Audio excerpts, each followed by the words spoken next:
Okay, so as we mentioned, we'll now be talking about application security, which is chapter 12, and it is also the final chapter in our book and our course. So let's see. Now, we talked about network security, we talked about operating system security, but obviously, one of the most common things that we need to do with our system is to install applications to do different things. And if we ignore application security, we will be pretty mistaken. So this particular chapter will talk about different kinds of possible areas that we need to secure, which are part of our applications. So it starts with the discussion about a particular breach, which is called the TJX breach. The TJX companies are basically are retailers that operate more than 2,000 stores under different brands. There's TJ Maxx, there's Marshalls, Viners, HomeSense. These are all like retail stores in the US. So in 2007, they reported that their financial data was actually stolen. It was later announced that all of this data, which was regarding all the sales transactions 2003 as well as during May to December 2006, has also been stolen, which included details of about 45 million to 200 million debit and credit card numbers, and it also included a lot of personal data of about 455,000 records. Now that's a huge breach. Okay, at the very beginning of the breach actually started, this attack actually worked in a manner that the wireless network was used to communicate between, they used Wi-Fi to communicate between different price checking devices, the handheld devices that you see people in retail stores like Imtiaz and places like that. There was a Wi-Fi connection between the devices that they used to read the barcodes and the cash registers and the computer of the retail store, and all of them used the protocol, which is the Wi-Fi protocol, the 802.11b. But the problem was that the encryption method that they were using was, if you remember that chapter, which was chapter 10, I think, about network security, which clearly stated that you should not be using WEP encryption on your Wi-Fi because it is extremely outdated and it can easily be broken. And that is what this particular set of retail stores was doing. Now imagine how stupid can they be. They were using a WEP encryption despite having been warned that this is a bad idea. So someone actually hacked that particular network, and once the attackers were able to get into the Wi-Fi, they attacked the central system of the company, and they practically stole all the data and put it directly on the internet. They actually were attacking through the internet. So this was possible because there were no firewalls, there was not enough powerful encryption, and the sensitive portions of the TJX network was well open. So anyways, in the breach that we talked about in this case study, we can see a lot of examples of how network security issues and operating system security issues are an issue, are a big deal, and we need to plug them in. And one of the things that makes such an attack actually be pretty dangerous for us is the fact that it's all about protecting sensitive data, and that's why it's important. So by using the usual method of communication, these people hacked it. So anyways, these security issues are still commonly important, and it happens even today because we're not making sure that we have such security. Anyways, so let's talk about software development vulnerabilities. So a number of common software development vulnerabilities can actually lead to a lot of security issues, and they can become big problems. So the main categories of software development vulnerabilities include several kinds of weaknesses, which include buffer overflows, race conditions, input validation attacks, authentication attacks, authorization attacks, and cryptographic attacks. And we'll talk about them one by one. So all of these vulnerabilities can be minimized if we actually pay attention to how we are programming our software. You see, all of these weaknesses are present because of the way that we develop our softwares. These are weaknesses that are left there because we are not careful with how we are developing our software or making it or building it. So this is why it is actually quite important. So let's look at that. So basically, all of these attacks happen because we're making a mistake during our programming code. Let's start with those. This will be a little complicated to understand because, of course, you guys don't have a background in programming, but still I'll try to make it easy for you to get. So the first attack is a buffer overflow. I've already discussed this in the previous audio recording for the previous chapter, but let's go to it again. Buffer overflows, which are also called buffer overruns. Now, what is buffer? A buffer is basically a storage area of the memory, which is there for a temporary storage that an application requires, and it will be used. So buffer is like a in between, right? That's how we usually understand it in English, in plain English, that is. So when a buffer overflow happens, when we do not properly make sure that the places where we're allowing our user to give input must be limited. In meaning to say, if a field is supposed to allow, the name of the person, it should not be unlimited. There should be a limit to how many characters are being added there. Because if we don't do this, someone might be able to enter a lot of characters in there, and when it tries to go and store it into the memory, because the memory will not be sufficient, it might get stored into an area that is only for the operating system, or might get stored in the area that may be dangerous for our entire system. So that's exactly what happens. So the example here is, for instance, if we had an input field that would technically only allow 50 characters, but since we haven't put in the programming code to prevent anyone from entering a 51st character, someone might enter 1,000 characters. And what they would do is they would actually add an entire code, an instruction, an entire programming line of about 1,000 characters that may actually trigger some kind of attack and cause damage. So in this case, these extra, so the 50 characters will of course get input into the field that they're supposed to, and they'll get stored in the application area, but the remaining 950 would actually get stored into other parts of the memory, and that may be the operating system itself, and the attacker can actually use this technique to actually cause damage to the application software as well as the operating system as well. So how can we do this? We can do this that when we are programming it, we limit that only such and such number of input characters can be given. So this is how it can be done in several languages. Then the second kind of attack is the race condition. And as the name implies, it's basically related to databases and how you can have two sets of instructions running at the same time, and they may run at the same time. Now, to understand this, let's take an example. So race conditions occur when multiple processes or multiple parts of the processes, and remember, processes are basically the term given to when an application runs and the CPU gives assigns its processing power to that application. That's referred to as a process that's running in the background. And multiple parts of a process are referred to as threads. So if there is this particular attack happens when multiple processes or multiple threads within a process or are trying to share the same resource. What do I mean by that? Now imagine multiple processes are running and they're supposed to update the same file.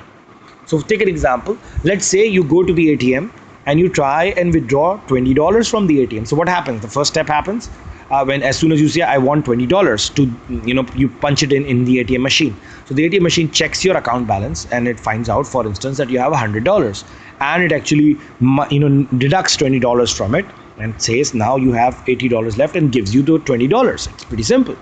Now if someone else starts the process at the same time, now imagine if you make a copy of it, just imagine for a minute, you make a copy of your ATM card, and at the exact same time that you plug in your card, you insert your card and you do your process, someone else does it in another ATM. And when they and you do it at the precise same time, what would happen is the first user, the first ATM person would actually say I want $20, and the machine would check the balance. It will show $100. The other machine, someone else in another ATM machine, machine with a copy of the card runs the same system, and they also do the exact same thing at this exact same time. So it also shows $100. Now the first user actually withdraws $20. The second user withdraws $30 at the same time. So what happens is the first user gets an update that your account balance is now $80 and gives it $20. And the second user gets the update that your account balance is now $70 and yet they receive $30. Now because they were trying to access the same resource, which is the bank, they end up having a balance of 70 recorded.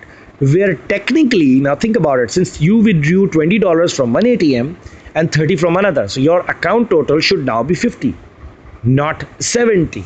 But since they were racing, hence the term racing condition, since both processes were running at the exact same time and there was no check and balance about the fact that both of them were actually accessing the same resource at the same time, they were allowed to access it and cause it to actually give you more money and still record that less was withdrawn.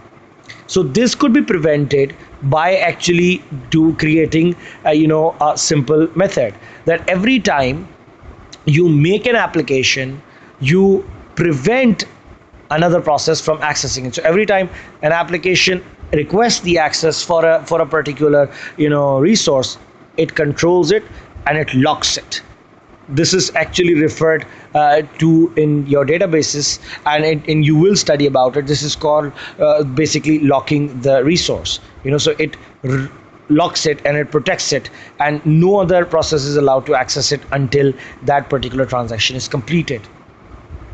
So it would be very difficult to actually find in software that it's already there, but when you're developing an application, you can actually prevent this from happening by creating a check and balance for it.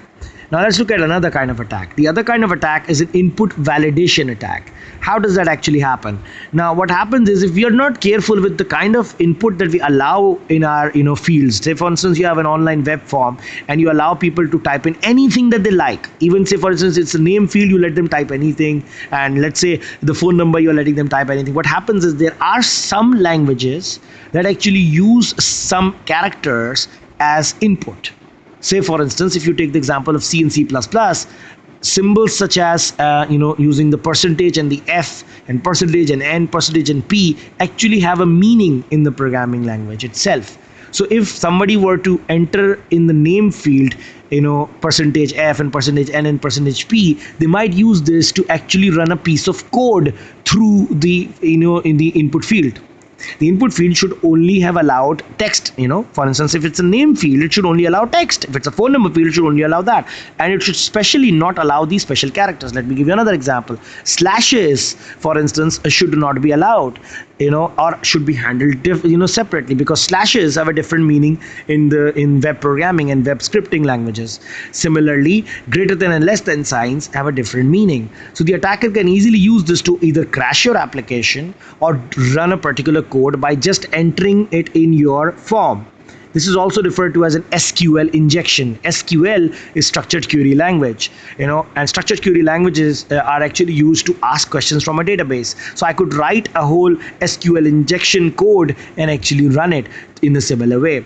So this type of attack are almost entirely done through input validation, and what we really need to do to stop it is that when you're making a form like that in your application, whether it be website or even a desktop based application, you have to make sure that it checks whether you're allowed to type a particular thing in a field. Let's say it should check that only text is allowed to be typed into a text field, and that only numbers are allowed in a number field, and that only symbols that are safe are allowed, and the rest are restricted and you are told not to put them in, or if they are, that it handles it as text, so that such a code cannot be run indirectly. The next set of attacks are authentication attacks. So when we plan any kind of authentication mechanism in an application, we have to make sure that they are very strong. We have to make sure that they're reasonable in catching such things. So how does this get done? So there are a number of common factors across various mechanisms that we can do to strengthen our authentication mechanism. So what we can do is, if you put a requirement for strong passwords in our application, we can actually do this by password authentication. So instead of having a password that's just all uppercase or all lowercase, we can have a combination of all upper and lower cases, and it should have multiple characters, and it should have symbols, and it should have numbers as well, so that it would be better. So our application should not use any kind of passwords that are part of the system. The password should always be changeable. Any kind of hard-coded passwords are a bad idea. So additionally, another way of authentication is to actually make sure that you do authentication not just on the client side but also on the server side. What do I mean by that? What do I mean by that is, instead of just allowing the user to be the one authenticating, the authentication process should require some kind of checking with the server. And the reason for that is an example right here. So the incident was that there was a lot of hardware encrypted flash drives. For instance, SanDisk and Kingston and Verbatim, they used to make these flash drives or USB flash drives which were encrypted. So in this case, it was found that an application running on the user's computer was actually used to verify whether that particular password has been entered correctly to open it up. So basically, let me explain it again. Basically, you'd have USB flash drives that were made by different companies that would have all your files, but they're all encrypted. So to decrypt them, you would have to enter a password, and the USB flash drive would actually check whether you've entered the correct password by checking it by comparing it with a piece of software that is already installed in your computer. That's it. It would just check it, compare it with it, and it'll be fine. So then it would just unlock it. So security researchers who were actually trying to find weaknesses in the system to help people improve it, actually were able to create a particular tool that would just send an unlock code, and it would act like it's the software that was supposed to send the unlock code, and it would unlock any kind of USB flash drive. So this kind of weakness would not have happened if the verification of the password would have required the system to actually check with some other location, with some other system over the network, instead of actually checking it and comparing it with some software that was running on the same system, which is a huge weakness. So it should have been server-side authentication rather than client-side. Client here refers to our computer. So authorization attacks would probably be restricted through that. So just as we discussed, authentication attacks could then be prevented in this way. So similar to authentication attacks, there are also authorization attacks, which is basically, again, would be a dangerous idea if it's on the client side. Authorization is what you're allowed to do. Authentication is to verify who you are. Remember, we discussed this earlier in chapter 2 and 3.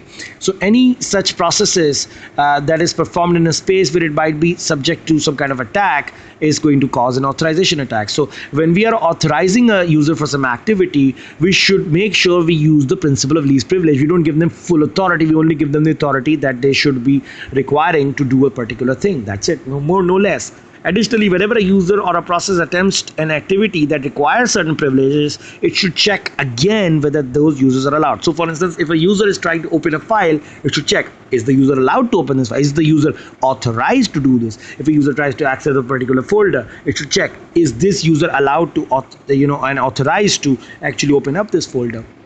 So by creating an application that caters for this, we'll make our system quite secure. So cryptographic attacks, if we leave ourselves open to a lot of attacks if we don't implement the correct kind of cryptographic controls, and we've already discussed about cryptography. So cryptography is easy to it's easy to implement, but it is also easy to make a mistake in it and actually implement it in the wrong kind of way, which would actually leave a lot of problems. So one of those things in how to implement good cryptography is to actually try and make your own cryptographic system, and that's exactly where you'll fall into the trap. Most people think, oh, but I can make a good cryptographic system. You cannot. So you should actually be using the ones that are commonly used, which have already been tested and they're very strong and they're powerful, instead of creating your own. So you should use either the advanced encryption standard, which is called the AES, or the RSA algorithm, which have been tried and tested and actually being used across the globe. So it's much more secure and safer than to create your own algorithms and use those. In addition, to using algorithms which actually help us to create these encryption, actually run these encryption systems, we should also plan on different kind of mechanisms so that we can select different kind of algorithms. So you may have an algorithm that you're using right now, but maybe in the future that algorithm or that process of creating the encryption key would become old, so you would use a new one. So our software needs to actually be able to do this. We should plan for making sure that we change the encryption keys that we use, and especially be able to change them if they can become compromised. So you should have an encryption algorithm or a method that actually can allow you to change the algorithm over time, so that every time the key that is generated for our encryption algorithm, it is a different key, and the process to generate it is different, so that it would increase your security, and your attackers won't be able to guess it or cause damage to you. Then we come to the concept of web security. Now, web security is extremely important because in this day and age, you will notice we do a lot of our work online, and if we do not pay attention to web security, that would be a huge problem. So there are lots of ways in which we could be attacked on the web, but there are two main categories. There are client-side attacks and there are server-side attacks. Client-side attacks happen because they actually those attacks actually happen because they run on our computers instead of on the servers that we're trying to access. So client-side attacks actually exploit the weaknesses of our systems, of our computers, of our cell phones, and because that is usually much more easier. So they could even be social engineering attacks. They could even be tricks in trying to make you install a software or an application that would then compromise your system. So one of the most common ones is the cross-scripting attack. A cross-scripting attack is basically done by placing a piece of code in the form of a scripting language, which is the language used for web sites, especially the ones that have forms and stuff that you submit, and actually make it appear as if it's a picture or even a video or something. So you would think you're just clicking on a picture. You would think you're running a flash file or even a video. But in reality, as soon as you click on it, it is indirectly going to be running some piece of code. So it's tricking the user. The user thinks that they're allowing some video to run, that they're allowing to let some picture be clicked, or they're allowing some kind of animation to run. But what is happening is, in the background there's a piece of code that's going to run, because you do require the user's permission. So by clicking, the user is given permission. What the user doesn't realize is that in the hidden form there is some kind of code that is actually being run on your behalf. So this is called a cross-site scripting attack, and it can be extremely dangerous. For instance, people often use this in the comment section of a website. They could even be doing this in the kind of boxes that such websites have, to give them some input about something. So they're quite dangerous in that way, but they can be prevented if the browsers are updated, and browsers don't usually allow such actually they monitor what kind of code is actually being run. Similar to cross-site scripting, which is actually abbreviated to XSS, there are other kinds of attacks. There are what is referred to as cross-site request forgery. This is similar to the XSS or the cross-site attack that we talked about just a while ago. This is similar. So in this type of attack, the attacker actually places a link or several links on a website in such a way that they would get executed the minute you load the page. So for instance, by adding items to a shopping cart, and clicking on checkout, you're basically transferring money. So if a browser has several pages they've already input and saved their passwords on those pages, so what may happen is that it would actually send links or information from those pages to another website. So for example, let's take an example. If we have several pages opened up, of lots of tabs opened up on our browser, including one for our particular bank, and we are actually doing our banking transaction, and we are logged into it, and when we go and actually visit a different website, since we were logged in our website, think of it, take the example of Facebook, for instance. If you're already logged into Facebook and you've saved your username and password, and now you open up some other website which is actually a hacker's website or a malware website, and you don't even know it, and you open it up, all of those information that is stored about your account could be given to this new website. Now it could be credit card information or your personal information or any of it, because it's already there in your system. So this type of attack takes somewhat of an approach, which is like a shotgun approach, like direct damage to you approach. The attacker will most likely not know which websites the user is actually connected to. So how do they work? So how do they actually work? They're guessing. So they're basically guessing that for instance, almost all of us are already signed into Facebook, we're already signed into Gmail and our email service. So basically it's guessing. If my user, this is how the code might be written. If my user is already logged into Facebook, when they actually open up my website, just make sure that you send me on the information about all of their Facebook connections. Anyways, then there's another concept called clickjacking. Clickjacking also is similar to the cross-site method. What happens is they trick you into clicking on a particular button. Say for instance, there might be a button that says buy now, and you click on it, and in reality it runs another piece of code. Or maybe there's a button that says more information, and you click on it, and yes, more information does appear, but in reality it actually triggers some other malicious code. So it can be extremely dangerous. Clickjacking is quite common, especially when we are going through some kind of shady websites such as torrent websites or any piracy website. You will find such links quite commonly, and they're very dangerous because you don't realize it, and you're clicking on it, and it actually runs something else entirely different. So these types of attacks are mostly prevented by making sure that your browsers are updated, be it Internet Explorer or Microsoft Edge or even Mozilla Firefox or Safari or Google Chrome or Opera or any of the major famous browsers. So once they're updated, they usually protect you from most of these.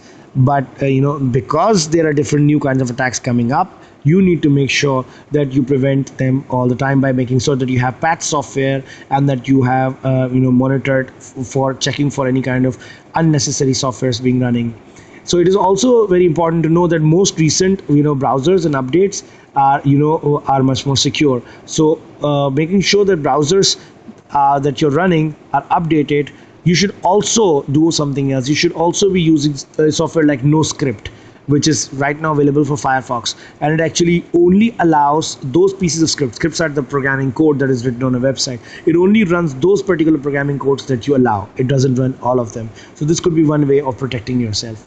Now the next set of attacks, since we talked about client-side attacks, are actually server-side attacks, and these attacks happen on the server, not on the computer of the user, but rather the server that the user is trying to connect to. And these are common across various situations, but not as common as the client-side attacks. So how do they work? The first example here given here is the lack of input validation. Again, I already talked about this earlier. If you do not have input validation checks, it may happen that someone would use an online web form, and instead of writing their names, they would write the entire programming code for the SQL injection. It's called an SQL injection. So they might write a code that actually goes and deletes all the database records of a particular database, and that would be, of course, extremely devastating, and it does happen quite often. So SQL injections can be prevented if we make sure during our programming of that particular code, it could be prevented by making sure that your application or your software checks what kind of stuff people are writing into the different fields. You should restrict them to a certain number so that no extra coding or programming actually runs through these fields. Okay, moving on.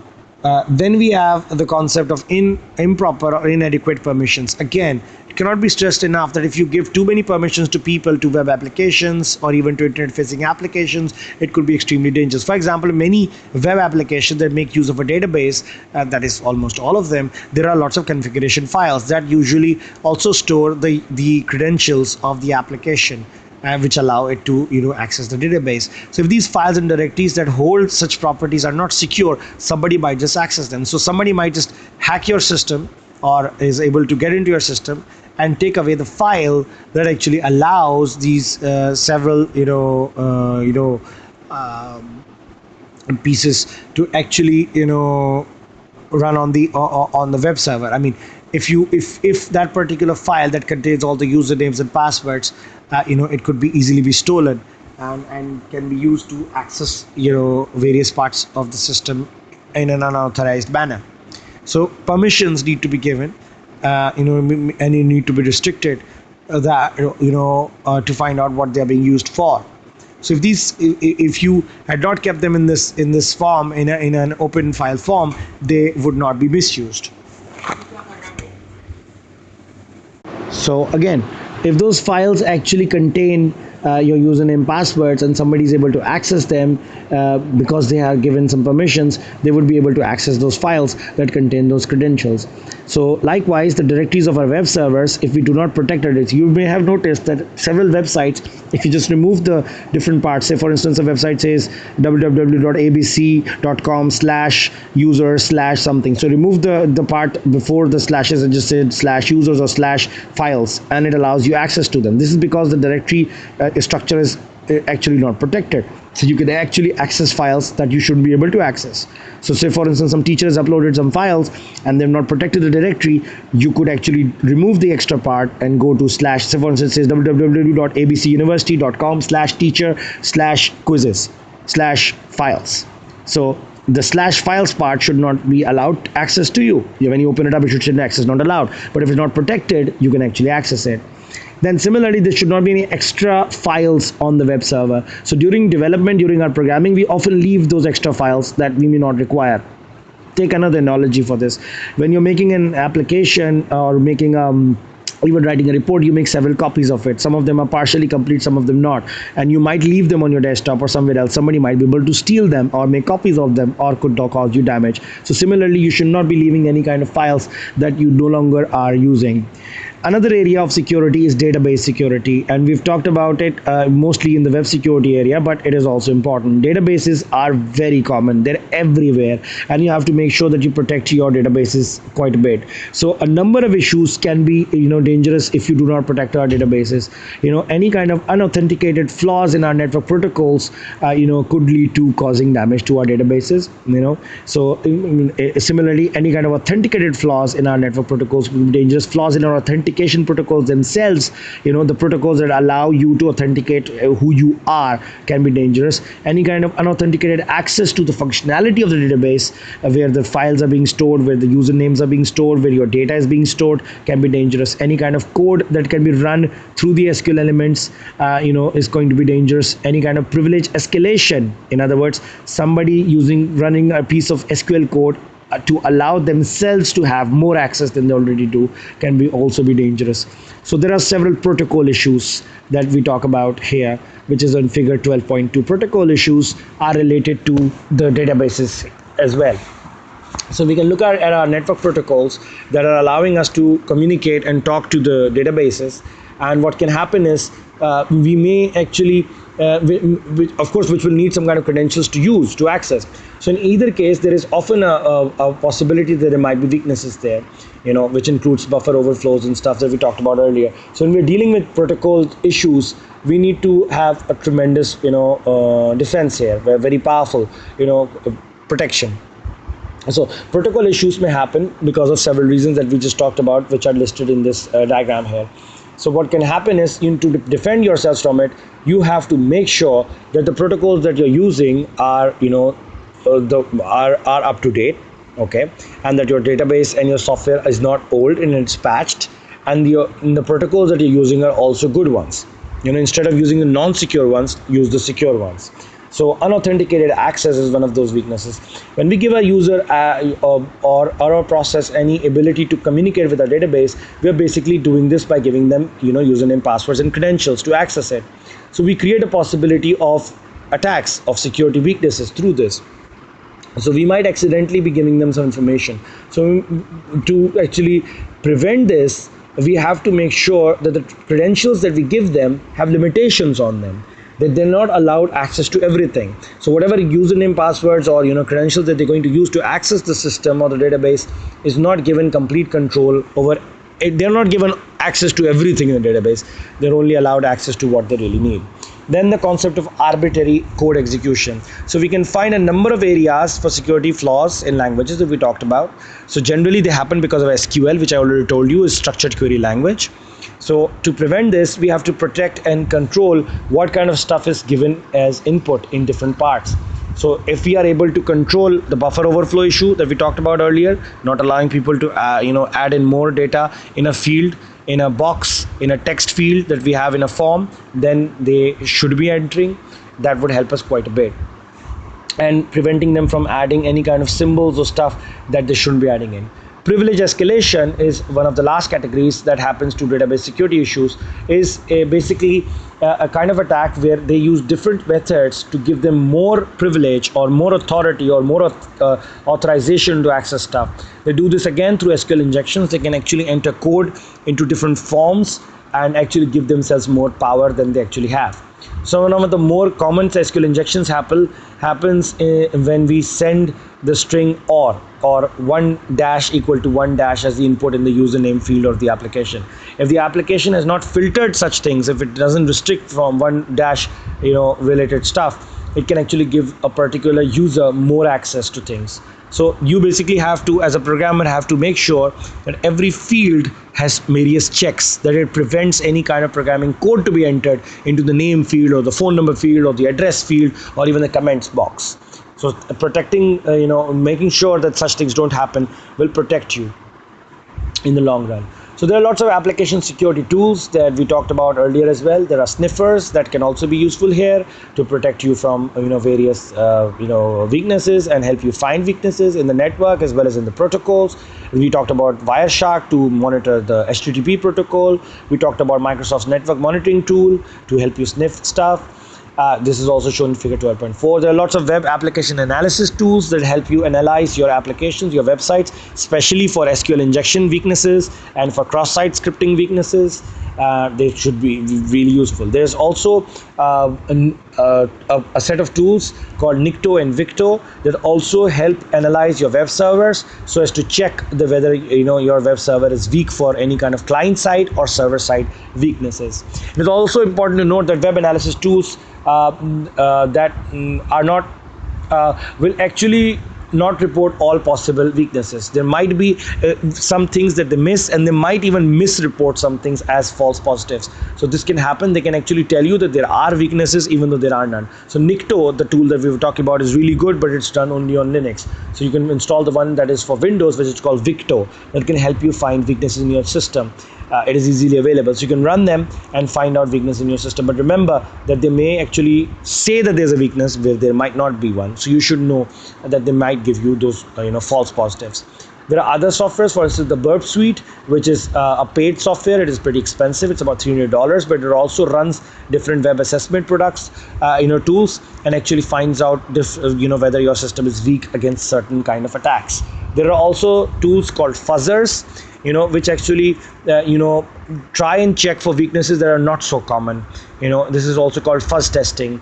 So what these tools do, they try and attack your application in all sorts of inputs. What they do is they try and enter all kinds of inputs and see whether your application crashes or does some wrong behavior or weird behavior, so as to help you identify how an attacker might attack by inputting different data in your in your application.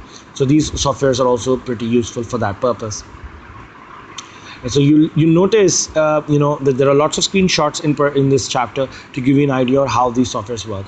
So in the real world, you will notice that there are lots of documents that actually talk about how different attacks have happened in the world. Studying how these attacks happen can actually help you learn a lot about these particular attacks, and to create countermeasures for them, and to learn about them, and to identify the vulnerabilities that you might have. And it is always a good idea to keep on keeping up with those news and learning about the new technology and the new possible attacks, so as to keep yourself updated. So that's pretty much the end of this chapter, which is also the end of this book and this course. So I hope you're able to understand whatever was being discussed, and you'll be able to pull it off. Good luck.